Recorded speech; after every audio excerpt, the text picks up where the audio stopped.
पहले ऑलमोस्ट यहाँ से अगर आप 20 डिग्री, कितने पे पेन आ रहा है? पेन आ रहा है? नहीं। पहले कितने पे आ रहा था बताओ आप? पहले तो आ रहा था पेन। यहाँ क्रॉस करेंगे, छोड़ेंगे,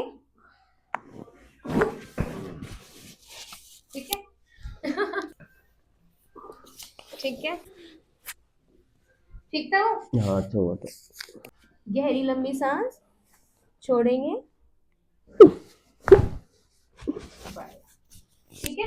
कैसा लग रहा है ओवरऑल योगेश जी सारा एक्सपीरियंस? अच्छा लग रहा है, पेन नहीं हो रहा। पेन नहीं हो रहा बिल्कुल भी, ठीक है। 10 में से अगर आपको रेट करना हो, जो आप पेन लेकर आए थे अभी 1 आवर पहले, तो कितने? 10 है, अभी तक कोई 10 में से 10 है, बट ये कम हो जाएगा कल परसों तक थोड़ा। 10 में से 4-5 तक ही रहेगा, ठीक है। फिर हम 1-2 सेशन और करेंगे तो ये बेटर होगा। ओके, चलो, थैंक यू, थैंक यू।